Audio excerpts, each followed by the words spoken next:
ओम श्री विष्णवे नमः। जय श्री कृष्ण मित्रों, राधे राधे। आज की वीडियो में श्री सत्यनारायण भगवान की व्रत कथा का श्रवण करने जा रहे हैं। हमें कथा को एकाग्र चित्त होकर के श्रवण करना चाहिए। आज पूर्णमासी का दिन है और बहुत ही पवित्र दिन है। इस दिन जो भी भक्त सच्चे मन से सच्चे भाव से श्री हरि विष्णु भगवान की पूजा करता है, व्रत करता है, कथा श्रवण करता है, उसकी मनोकामनाएं अवश्य ही पूर्ण होती हैं। चलिए आरंभ करते हैं। ओम शांताकारं भुजगशयनं पद्मनाभं सुरेशं विश्वाधारं गगनसदृशं मेघवर्णं शुभांगं लक्ष्मीकान्तं कमलनयनं योगिभिर्ध्यानगम्यं वन्दे विष्णुं भवभयहरं सर्वलोकैकनाथम्। ओम श्री सत्यनारायण देवाय नमः। प्रार्थनापूर्वकं नमस्कारं समर्पयामि। बोले गणपति गजानन महाराज की जय। बोले श्री सत्यनारायण भगवान की जय। श्री हरि विष्णु भगवान की जय। प्रिय भक्तजनों, श्री हरि विष्णु भगवान का गंधाक्षत पुष्पमाला से पूजन करके, गणपति गजानन महाराज का पूजन करके, सर्वप्रथम गणेश जी का पूजन करें, श्री हरि विष्णु भगवान का पूजन करें। धूप दीप नैवेद्य आदि पंचोपचार षोडशोपचार, पुस्तक पूजन, माँ सरस्वती का पूजन और उसके बाद सत्यनारायण भगवान की कथा का श्रवण करना चाहिए। चलिए आरंभ करते हैं। इसमें 5 अध्याय हैं।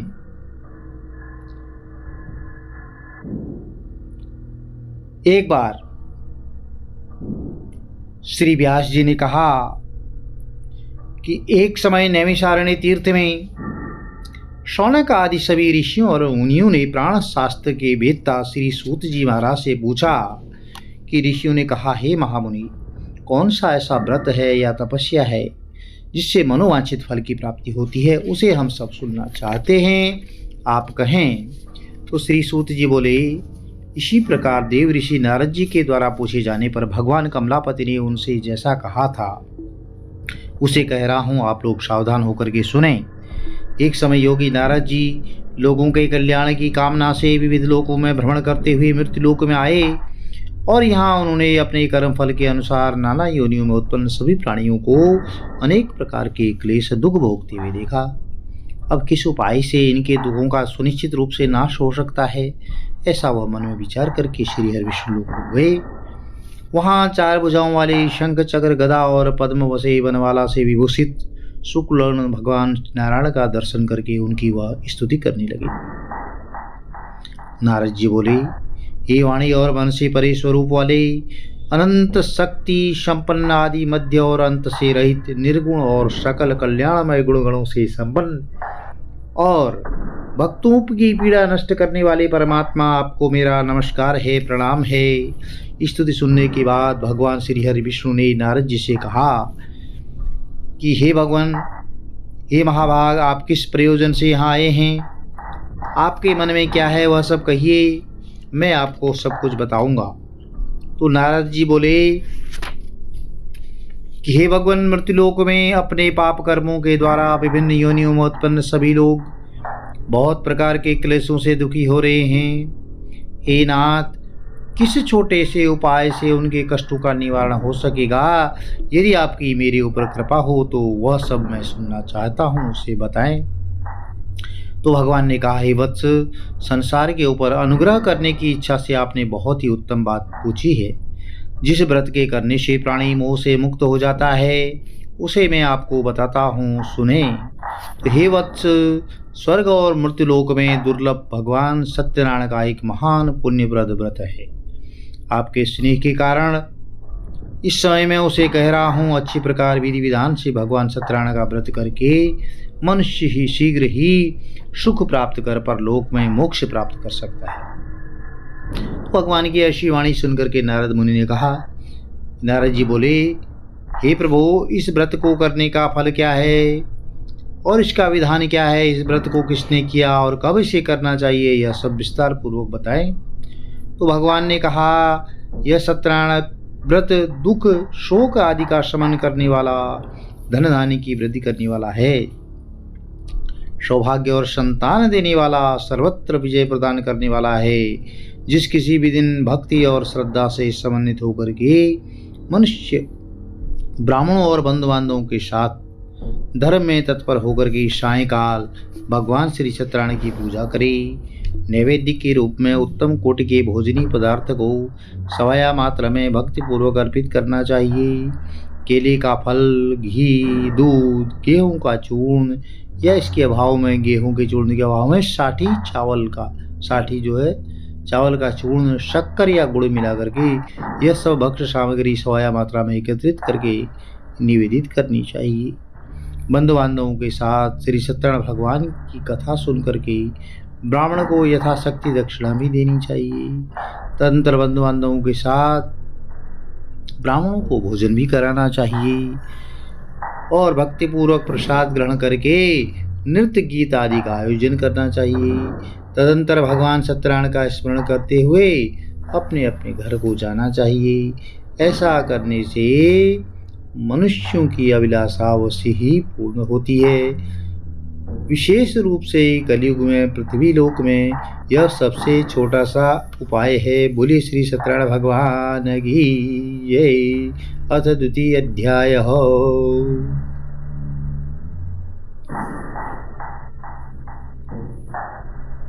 श्री सूत जी बोले, हे द्विजो, अब मैं पुनः पूर्व काल में जिसने सत्यनारायण भगवान के व्रत को किया था उसे भली भांति विस्तार पूर्वक कहूँगा। रमणीय काशी नामक नगर में कोई अत्यंत निर्धन ब्राह्मण रहता था।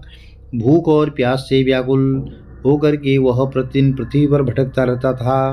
ब्राह्मण प्रिय भगवान ने उस दुखी ब्राह्मण को देख करके वृद्ध ब्राह्मण का रूप धारण करके उस द्विज से आदर पूर्वक पूछा, हे विप्र, प्रतिदिन अत्यंत दुखी होकर के तुम किस लिए पृथ्वी पर भ्रमण करते हो? हे द्विजश्रेष्ठ, यह सब बतलाओ, मैं सुनना चाहता हूँ। तो ब्राह्मण बोले, हे प्रभु, मैं अत्यंत दरिद्र ब्राह्मण हूँ, भिक्षा के लिए पृथ्वी पर घुमा करता हूँ। यदि मेरी इस दरिद्रता को आप के पास कोई उपाय हो दूर करने का तो मुझे कृपा पूर्वक बतलाएं। तो वृद्ध ब्राह्मण रूपधारी भगवान ने कहा कि हे ब्राह्मण देव, सत्यनारायण भगवान विष्णु अभीष्ट फल को देने वाले हैं। हे विप्र, तुम उनका उत्तम व्रत एवं पूजन करो, जिसको करने से मनुष्य सभी दुखों से मुक्त हो जाता है। और व्रत के विधान को भी ब्राह्मण से यत्न पूर्वक कहकर वृद्ध ब्राह्मण रूपधारी भगवान सत्यनारायण वहीं पर अंतर ध्यान हो गए। अब वृद्ध ब्राह्मण ने जैसा कहा है उस व्रत को अच्छी प्रकार से वैसे ही करूँगा। यह सोचते हुए उस ब्राह्मण को रात में नींद नहीं आई। तदनंतर प्रातःकाल उठ करके सत्यनारायण भगवान का व्रत करूँगा, ऐसा संकल्प करके वह ब्राह्मण भिक्षा के लिए चल पड़ा। उस दिन ही ब्राह्मण को भिक्षा में बहुत सारा धन प्राप्त हुआ। उसी धन से उसने बंधु बांधवों के साथ भगवान श्री सत्यनारायण का व्रत किया और इस व्रत के प्रभाव से वह श्रेष्ठ ब्राह्मण सभी दुखों से मुक्त होकर के समस्त संपत्तियों से संपन्न हो गया। इस दिन से लेकर के और उसने प्रत्येक महीने यह व्रत किया। इस प्रकार भगवान सत्यनारायण के इस व्रत को करके वह श्रेष्ठ ब्राह्मण सभी पापों से मुक्त हो गया और उसने दुर्लभ मोक्ष पद को प्राप्त किया। हे विप्र, पृथ्वी पर जब भी कोई मनुष्य श्री सत्यनारायण भगवान का व्रत करेगा उसी समय उसके समस्त दुख दूर हो जाएंगे, नष्ट हो जाएंगे। हे ब्राह्मणों, इस प्रकार भगवान नारायण ने परमात्मा नारद जी से जो कुछ कहा मैंने वह सब आप लोगों से कह दिया। आगे अब और क्या कहूँ? ऋषि उवाच हो। ऋषि बोले, हे मुने, इस पृथ्वी पर उस ब्राह्मण से सुने हुए इस व्रत को किस किसने किया, हम सब वह सुनना चाहते हैं। उस व्रत पर हमारी बड़ी श्रद्धा हो रही है। तो सूत जी बोले, मुनियो, पृथ्वी पर जिसने यह व्रत किया उसे आप लोग सुने। एक बार वह द्विजश्रेष्ठ अपनी धन संपत्ति के अनुसार बंधु बांधवों और परिवारजनों के साथ व्रत करने के लिए उद्यत हुआ।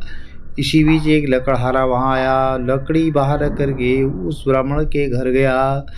व्यास से व्याकुल उस ब्राह्मण को व्रत करता हुआ देख प्रणाम करके उससे बोला, हे प्रभु, आप यह क्या कर रहे हैं? इसे करने से किस फल की प्राप्ति होती है? विस्तार पूर्वक बताएं। तो जो है विप्र ने कहा, यह सत्यनारायण भगवान का व्रत है जो सभी मनोरथों को प्रदान करने वाला है, और उसी के प्रभाव से मुझे यह सब महान धन धान्य आदि प्राप्त हुआ है। जल पी करके प्रसाद ग्रहण करके वह नगर चला गया। सत्यनारायण देव के लिए मन से ऐसा सोचने लगा कि आज लकड़ी बेचने से जो धन प्राप्त होगा उसी धन से भगवान श्री सत्यनारायण का श्रेष्ठ व्रत करूंगा। इस प्रकार मन से चिंतन करता हुआ लकड़ी को मस्तक पर रख करके सुंदर नगर में गया जहाँ धन संपन्न लोग रहते थे। उस दिन उसने लकड़ी का दुगुना मूल्य प्राप्त किया।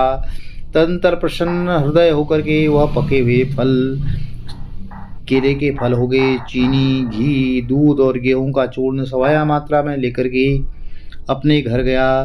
तत्पश्चात उसने अपने बंधु बांधवों को बुला करके विधि विधान से श्री सत्यनारायण भगवान का व्रत किया। उस व्रत के प्रभाव से वह धन पुत्र से संपन्न हो गया और इस लोक में अनेक सुखों को भोग करके अंत में वह सत्यपुर वैकुंठ लोक को चला गया। बोले श्री हरि विष्णु भगवान की जय।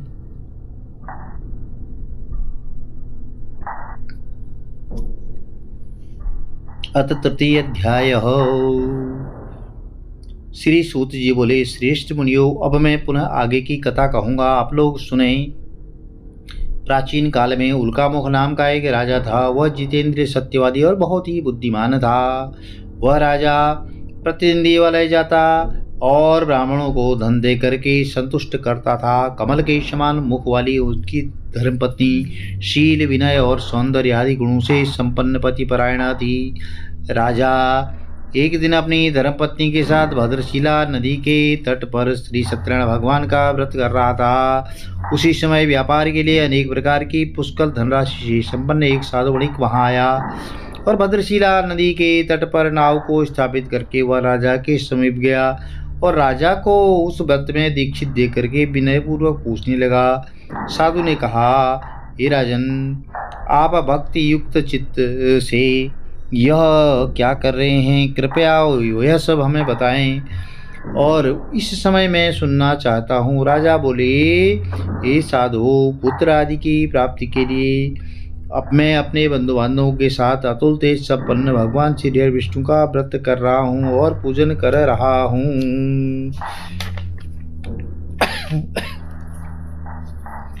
राजा की बात सुनकर के साधु ने कहा कि हे राजन, इस विषय में आप मुझे सब कुछ विस्तार से बतलाएं। आपके कथनानुसार मैं व्रत और पूजन करूंगा। मुझे भी संतति नहीं है, इससे अवश्य ही संतति की प्राप्ति होगी। ऐसा विचार करके वह व्यापार से निवृत्त होकर के आनंद पूर्वक अपने घर आया। उसने अपने भार्या से संतति प्रदान करने वाले इस व्रत को विस्तार पूर्वक बताया और जब मुझे संतति की प्राप्ति होगी तब मैं इस व्रत को करूंगा। इस प्रकार साधु ने अपनी भार्या लीलावती से कहा। अब एक दिन उसकी लीलावती नाम की सती साध्वी भार्या पति के साथ आनंद चित्त से ऋतुकालीन धर्माचरण में प्रवृत्त हुई और भगवान श्री सत्यनारायण की कृपा से उसकी भार्या गर्भिणी हुई और 10वें महीने में उससे कन्या रत्न की उत्पत्ति हुई। वह शुक्ल पक्ष के चंद्रमा की भांति दिन प्रतिदिन बढ़ने लगी। उस दिन उस कन्या का कलावती नाम रखा गया और इसके बाद एक दिन लीलावती अपने स्वामी से मधुरवाणी में कहती है कि आप पूर्व में संकल्पित भगवान श्री सत्यनारायण के व्रत को क्यों नहीं कर रहे हैं? आपने पहले संकल्प किया था। तो साधु बोले, प्रिय, इसके विवाह के समय व्रत करूँगा। इस प्रकार अपनी पत्नी को भली भांति आश्वस्त करके वह नगर की ओर चल दिया। अब इधर कन्या लीलावती पिता के घर में बढ़ने लगी। तदंतर धर्मज्ञ साधु ने नगर में सखियों के साथ खेलती हुई कन्या को विवाह योग्य देकर के आपस में मतला करके कन्या के विवाह के लिए श्रेष्ठ वर का अन्वेषण करो, ऐसा समाचार भेज दिया। ऐसा दूत जो है शीघ्र ही उसको जब नगर के लिए भेज दिया, उसकी आज्ञा पाकर दूत कांचन नामक नगर में गया और वहाँ से एक वणिक पुत्र को ले आया। तो साधु ने उस वणिक के पुत्र को सुंदर और गुण से संपन्न देकर के अपनी जाति के अन्य लोगों के साथ और बंधु बांधवों के साथ संतुष्ट चित्त होकर के विधि विधान से वणिक पुत्र के हाथों में कन्यादान कर दिया। उस समय वह साधु वणिक दुर्भाग्यवश भगवान श्री सत्यनारायण का व्रत करना भूल गया, जैसा कि उसने पूर्व में संकल्पित किया था। विवाह के इस समय में इस व्रत को न करने के कारण भगवान उस पर रुष्ट हो गई और कुछ समय के पश्चात अपने व्यापार कर्म में कुशल वह साधु वणिक काल की प्रेरणा से अपने दामाद के साथ जो है व्यापार करने के लिए समुद्र के समीप उस रत्नसारपुर नामक सुंदर नगर में गया और अपने श्री देशमन दामाद के साथ वहाँ व्यापार करने लगा। तदनंतर वे दोनों राजा चंद्रकेतु के रमणीय उस नगर में गए। उसी समय भगवान श्री सत्यनारायण ने उसे भ्रष्ट प्रतिज्ञा दे करके इसे दारुण और कठिन दुख और महान दुख प्राप्त होगा ऐसा श्राप दे दिया। एक दिन एक चोर राजा चंद्रकेतु के धन को चुरा कर लाया और वहीं पर लाया जहां वणिक पुत्र बैठे थे रहते थे। अब वह अपने पीछे दौड़ते हुए दूतों को देख करके भयभीत चित्त से धन को वहीं छोड़ करके शीघ्र ही छिप गए। तो इसके बाद राजा ने दूत वहाँ जब आए तो वहाँ साधु वणिक था और वहाँ राजा के धन को देख करके वे दूत उन दोनों वणिक पुत्रों को बांधकर ले गई और हर्षपूर्वक दौड़ते हुए बोले कि राजा जी से बोले कि हे प्रभु, हम दो चोर पकड़ के लाए हैं, इन्हें आप देख करके आज्ञा दें, इनको दंड दें। तो राजा की आज्ञा से दोनों को शीघ्र ही दृढ़तापूर्वक बात करके बिना विचार विमर्श किए महान कारागारों में डाल दिए गए। भगवान सत्यदेव की माया से किसी ने उन दोनों की बात नहीं सुनी और राजा चंद्रकेतु ने उन दोनों का धन भी ले लिया। तो उन भगवान के श्राप से वणिक के घर में उसकी भार्या भी अत्यंत दुखी हो गई और उनके घर में सारा का सारा जो धन था वह चोर ने चुरा लिया। वह लीलावती शारीरिक और मानसिक जो भूख से पीड़ाओं से दुखी थी और अन्न की चिंता में वह दर दर भटक रही थी, वह भी जो है जब शारीरिक मानसिक पीड़ाओं से युक्त भूख और प्यास से दुखी थी और अन्न की चिंता से दर दर भटकने लगी, तो कलावती कन्या भी भोजन के लिए इधर उधर जो है घूमने लगी। और एक दिन क्षुधा से पीड़ित होकर के वह कलावती एक ब्राह्मण के घर में गई। वहाँ जाकर उसने श्री सत्यनारायण भगवान के व्रत को देखा। वहाँ बैठकर उसने कथा सुनी और वरदान मांगा। तदनंतर प्रसाद ग्रहण करके वह कुछ देर होने पर रात को चली गई। अब जब रात को घर में पहुंची तो माता लीलावती ने कलावती कन्या से प्रेम पूर्वक पूछा कि पुत्री, रात में तुम कहाँ रुक गई थी, तुम्हारे मन में क्या चल रहा है। तो कलावती कन्या ने तुरंत माता से कहा, माँ, मैंने एक ब्राह्मण के घर में मनोरथ प्रदान करने वाला व्रत देखा है। कन्या की उस बात को सुनकर के वह वणिक की भार्या व्रत करने को उद्यत हुई और प्रसन्नता से उस साध्वी ने बंधु बांधवों के साथ भगवान श्री सत्यनारायण का व्रत किया और इस प्रकार प्रार्थना की कि भगवान आप हमारे पति और जमाई के अपराध को क्षमा करें। वे दोनों अपने घर जो है शीघ्र आ जाएं और इस व्रत से भगवान सत्यनारायण पुनः प्रसन्न हो गए और उन्होंने नृपश्रेष्ठ चंद्रकेतु को स्वप्न दिखाया और स्वप्न में कहा कि हे नृपश्रेष्ठ, आप प्रातःकाल दोनों वणिकों को छोड़ दो और वह सारा धन भी दे दो जो तुमने उनसे उस समय ले लिया था, अन्यथा तुम्हारा राज्य सहित मैं सर्वनाश कर दूंगा। अब राजा से स्वप्न में ऐसा कहकर भगवान श्री सत्यनारायण जो है अंतर्ध्यान हो गए। इसके अनंतर प्रातःकाल राजा ने अपने सभासदों के साथ सभा के मध्य बैठ करके स्वप्न लोगों को बताया और कहा कि दोनों बंदी वणिक पुत्रों को शीघ्र ही मुक्त कर दो। अब राजा की ऐसी बात सुन करके वे जो है मुक्त कर दिए गई और दोनों बंदी वणिक पुत्रों को शीघ्र ही आज़ाद कर दिया।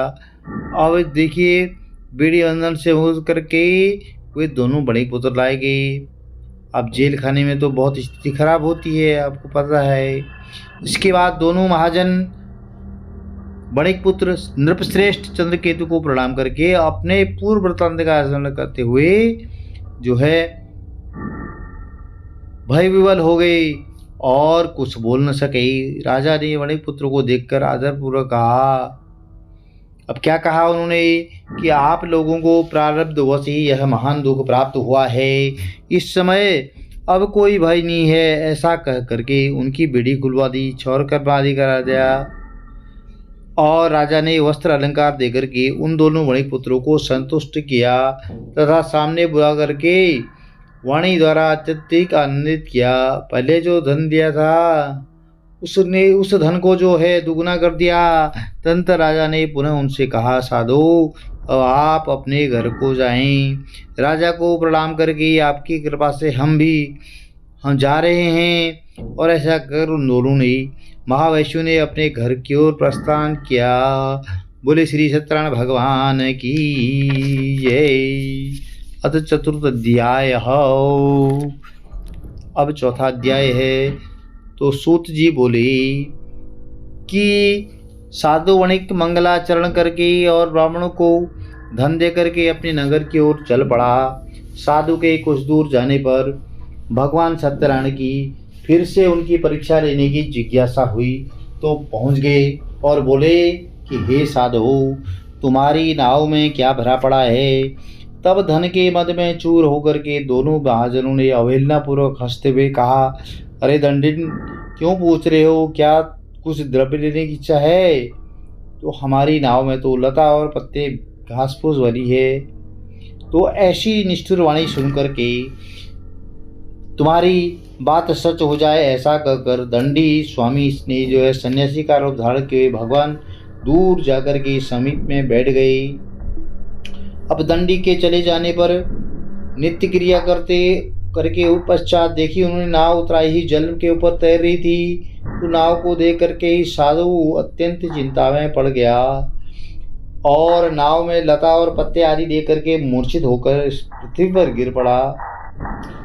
तो सचेत होने पर वणिक पुत्र चिंतित हो गया। तब उसने अपने दामाद से कहा कि आप शोक क्यों करते हो, दंडी ने सब दे दिया है और वही अब हमको इस कष्ट से दूर कर सकते हैं। तो जब उसके दामाद ने इस प्रकार कहा कि आप शोक क्यों करते हैं, दंडी ने श्राप दिया है, वह चाहें तो हम इस परिस्थिति में सब कुछ कर सकते हैं, इसमें कोई संशय नहीं है। इसलिए उन्हीं की शरण में हमको चलना चाहिए। वहीं उनकी जो है मन की इच्छा पूर्ण हो गई।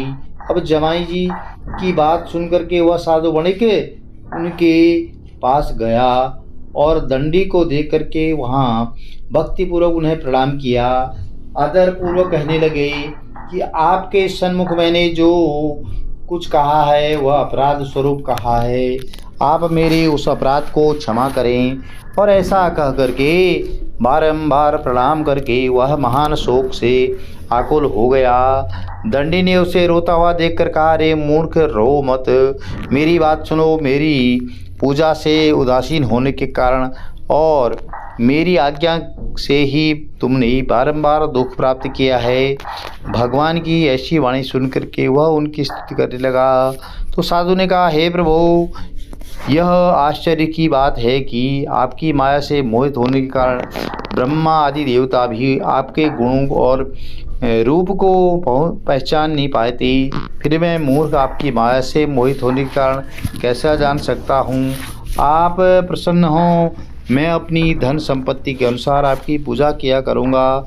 मैं आपकी शरण में आया हूँ और मेरा जो नाव में पूरा धन था उसकी आप रक्षा करें। वणिक की भक्ति युक्ति वाणी को सुनकर के भगवान जनार्दन संतुष्ट हो गए। अब भगवान श्री हरि उसे अभीष्ट बल प्रदान करके वहीं अंतर ध्यान हो गए। उसके बाद वह साधु अपनी नौका में चढ़ा और उसे धन धान्य से परिपूर्ण देकर के भगवान श्री सत्यदेव कृपा से हमारा मनोरथ सफल हो गया, ऐसा कह करके स्वजनों के साथ उसने भगवान की विधिवत पूजा की। भगवान श्री सत्यनारायण की कृपा से वह अत्यंत परिपूर्ण हो गया और नाव को यत्नपूर्वक संभाल कर उसने अपने देश के लिए प्रस्थान किया तो साधु वणिक ने अपने दामाद से कहा, देखो वह मेरी रत्नपुरी नगरी दिखाई दे रही है। उसके बाद उसने अपने धन के मालिक रक्षक दूत को अपने आगमन का समाचार देने के लिए अपनी नगरी में भेज दिया।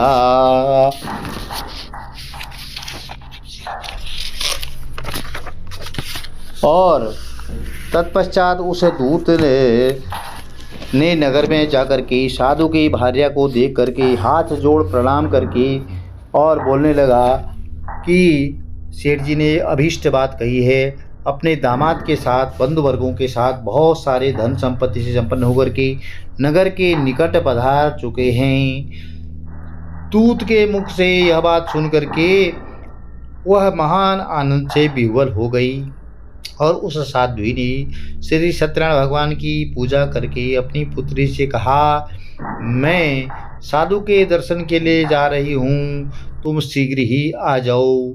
श्री सत्यनारायण भगवान की पूजा करके अपनी पुत्री से कहा। अब माता का ऐसा वचन सुन करके व्रत को समाप्त करके प्रसाद का परित्याग करके वह कलावती भी अपने पति का दर्शन करने के लिए घर से निकल पड़ी।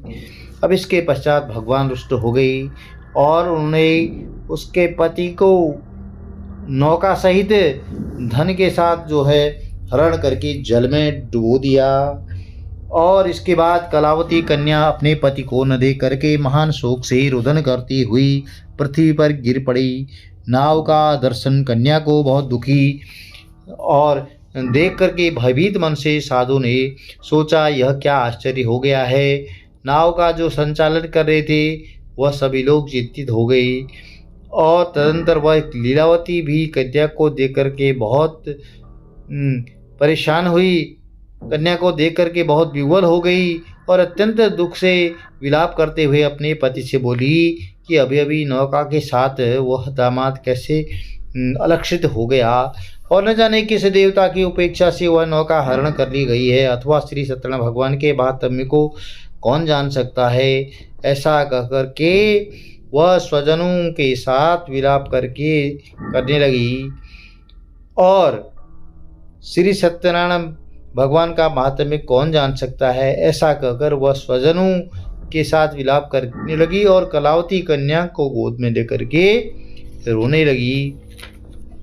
इसके बाद क्या हुआ देखिए, कलावती कन्या भी अपने पति के नष्ट हो जाने पर बहुत दुखी हो गई और पति की पादुका लेकर के उनका अनुगमन करने लगी। उसने मन में निश्चय किया कि इसी प्रकार के आचरण को देख करके कन्या की भार्या सहित और धर्म के साधु उन्हें अत्यंत शोक संतप्त हो गया और सोचने लगा कि या तो भगवान सत्यनारायण की कृपा से यह दामाद के साथ धन धान्य से भरी नौका का अपहरण कर लिया, अथवा हम सभी भगवान सत्यदेव की माया से मोहित हो गए हैं। अपनी धन शक्ति के अनुसार मैं भगवान श्री सत्यनारायण की पूजा करूंगा। सभी को बुला करके इस प्रकार कहकर उसने अपने मन की इच्छा प्रकट की और बारंबार भगवान सत्यदेव को दंडवत प्रणाम किया। इससे तीनों के परिचालक जो है भगवान सत्यदेव प्रसन्न हो गए, क्योंकि भगवान तो भाव के भूखे हैं। अब भक्त वत्सल भगवान ने कृपा पूर्वक कहा, तुम्हारी कन्या प्रसाद छोड़ करके अपने पति को देखने के लिए चली आई हैं। निश्चय ही इसी कारण उसका पति अदृश्य हो गया है। यदि घर जाकर के प्रसाद ग्रहण करके वह पुनः आए तो हे साधो, तुम्हारी पुत्री पत्नी पति को प्राप्त करेगी, इसमें कोई संशय नहीं है। अब कन्या कलावती भी आकाशवाणी मंडल से ऐसी वाणी सुनकर के शीघ्र ही अपने घर गई और उसने प्रसाद ग्रहण किया। पुनः आकर स्वजनों और अपने पति को देखा। तब कलावती कन्या ने अपने पिता से कहा, अब तो घर चलें, विलंब क्यों कर रहे हैं। कन्या की बात सुनकर के वणिक पुत्र संतुष्ट हो गया और विधि विधान से भगवान सत्यनारायण का पूजन करके धन तथा बंधु बांधवों के साथ अपने घर गया और तदनंतर पूर्णिमा और संक्रांति पर्व पर जो है भगवान सत्यनारायण का पूजन करते हुए इस लोक में सुख भोग करके अंत में सत्यपुर वैकुंठ लोक को चला गया। बोले श्री हरि विष्णु भगवान की जय। अब पंचम अध्याय की कथा श्रवण करते हैं। श्री सूत जी बोले, श्रेष्ठ मुनियों, अब इसके बाद मैं दूसरी कथा कहूँगा, आप लोग सुने। अपनी प्रजा का पालन करने में तत्पर तुंगध्वज नाम का एक राजा था। उसने सत्यदेव के प्रसाद का परित्याग करके दुख प्राप्त किया। एक बार वह वन में जाकर वहाँ बहुत से पशु पक्षियों को मारकर बट वृक्ष के नीचे आया और वहाँ उसने देखा कि गोपगण बंधु बांधवों के साथ संतुष्ट होकर के भक्तिपूर्वक भगवान सत्यदेव की पूजा कर रहे हैं। राजा यह सब देखकर भी अहंकार के कारण न तो वहाँ गया और न ही उसने भगवान सत्यनारायण को प्रणाम किया। इसके बाद पूजन के अनंतर सभी गोपगण भगवान का प्रसाद राजा के समीप रखकर वहाँ से लौट आए और इच्छानुसार उन सभी ने भगवान का प्रसाद ग्रहण किया। और इधर राजा को प्रसाद का परित्याग करने का बहुत दुख हुआ। अब इसका संपूर्ण धन धान्य और सभी सौपुत्र नष्ट हो गई। राजा ने वन में यह निश्चय किया कि अवश्य ही भगवान सत्यनारायण ने हमारा सर्वनाश कर दिया है, इसलिए मुझे वहाँ नहीं जाना है। धन धान्य और सभी सौपुत्र नष्ट हो गए। राजा ने मन में यह निश्चय किया कि अवश्य ही भगवान सत्यनारायण ने हमारा सर्वनाश कर दिया है, इसलिए मुझे वहीं जाना चाहिए जहाँ श्री सत्यनारायण भगवान का पूजन हो रहा था। ऐसा मन में निश्चय करके वह राजा गोपगणों के समीप गया और उसने गोपगणों के साथ भक्ति श्रद्धा से युक्त होकर के विधि पूर्वक भगवान सत्यदेव की पूजा की और भगवान सत्यदेव की कृपा से वह पुनः धन और सौ पुत्रों से संपन्न हो गया और इस लोक में सभी सुखों को भोग करके अंत में सत्यपुर वैकुंठ लोक को चला गया। बोले श्री हरि विष्णु भगवान की जय। श्री सूत जी कहते हैं कि जो व्यक्ति इस परम दुर्लभ सत्यनारायण भगवान के व्रत को करता है, पुण्यमयी और फल प्रदायिनी भगवान की कथा को भक्तियुक्त होकर के सुनता है, उसे भगवान सत्यनारायण की कृपा से धन धान्य आदि की प्राप्ति होती है। दरिद्र धनवान हो जाता है, बंधन में पड़ा हुआ बंधन से मुक्त हो जाता है, डरा हुआ व्यक्ति भय से मुक्त हो जाता है। यह सत्य बात है कि इसमें कोई संशय नहीं है। वह इस लोक में सभी फलों की प्राप्ति करके अंत में वह सत्यपुर वैकुंठ लोक को चला जाता है। हे ब्राह्मणों, इस प्रकार मैंने आप सभी लोगों को भगवान श्री सत्यनारायण भगवान के व्रत को कहा, जिसे करके मनुष्य सभी दुखों से मुक्त हो जाता है। कलयुग में तो भगवान सत्यदेव की पूजा केवल फल प्रदान करने वाली होगी। भगवान विष्णु को ही कोई लोग काल, कुछ लोग सत्य और कोई ईश्वर और कुछ लोग सत्यदेव या सत्यनारायण भगवान के नाम से कहेंगे। अनेक रूप धारण करके भगवान सत्यनारायण सभी का मनोरथ सिद्ध करते हैं। कलयुग में सनातन भगवान श्री हरि विष्णु ही सत्य व्रत रूप धारण करके सभी मनुष्यों का मनोरथ पूर्ण करने वाले होंगे। हे श्रेष्ठ मुनियों, जो व्यक्ति नित्य भगवान की कथा को पढ़ता है, श्रवण करता है, तो भगवान सत्यनारायण की कृपा से उसके सभी पाप नष्ट हो जाते हैं। और हे मुनीश्वरों, पूर्व काल में जिन लोगों ने भगवान सत्यनारायण का व्रत किया था, उनके अगले जन्म का वृतांत मैं आपको कहता हूँ, आप लोग सावधानी पूर्वक सुने। महान प्रज्ञा संपन्न सदानंद नाम का ब्राह्मण था, जो सत्यनारायण भगवान के व्रत को करने के प्रभाव से दूसरे जन्म में सुदामा नामक ब्राह्मण हुए और इस जन्म में भगवान श्री कृष्ण का ध्यान करके उन्होंने मोक्ष को प्राप्त किया। लकड़हारा भील गुहों का जो राजा था, उसने अपने अगले जन्म में भगवान श्री राम की सेवा करके मोक्ष प्राप्त किया। महाराज उल्का मुख हुए और राजा दशरथ का, जिन्होंने जो है रंगनाथ की पूजा करके अंत में वैकुंठ प्राप्त किया। इसी प्रकार धार्मिक और सत्यव्रती साधु था, जिसने सत्यव्रत के प्रभाव से दूसरे जन्म में मोरध्वज नाम का राजा हुआ और उसने अपने आर्य से चीर करके अपने पुत्र की आदेह श्री हरि विष्णु भगवान को समर्पित कर दी और मोक्ष प्राप्त किया। महाराज तुंगध्वज जन्मांतर में ही स्वयंभू मन हुए और भगवत संबंधी संपूर्ण कार्यों का अनुष्ठान करके वैकुंठ लोक को प्राप्त हुए। जो गोपगण थे, ग्वाले थे, वे सब जन्मांतर ब्रजमंडल में निवास करने वाले ग्वाले हुए और सभी राक्षसों का संहार करके उन्होंने भी भगवान का शाश्वत गोलोक धाम प्राप्त किया। बोले श्री हरि विष्णु भगवान की जय। प्रिय भक्तजनों, कथा के बाद हमें आरती श्रवण करना चाहिए और आरती शीतलीकरण, जय घोष, उसके बाद प्रसाद वितरित करना चाहिए। चलिए आरती आरंभ करते हैं। ओम जय लक्ष्मी रमणा स्वामी श्री लक्ष्मी रमणा सत्यनारायण स्वामी जनपातक हरणा। ओम जय लक्ष्मी रमणा रत्न जडित सिंहासन अद्भुत छवि राजे स्वामी अद्भुत छवि राजे। नारद करत निराजन घंटा ध्वनि बाजे। ओम जय लक्ष्मी रमणा प्रगट भय कलिकारण तुझको दर्शन दियो स्वामी तुझको दर्श दियो। बूढ़ो ब्राह्मण बन कर कंचन महल कियो। ओम जय लक्ष्मी रमणा दुर्बल ग्राभील कटारो जिन पर कृपा करी स्वामी जिन पर कृपा करी।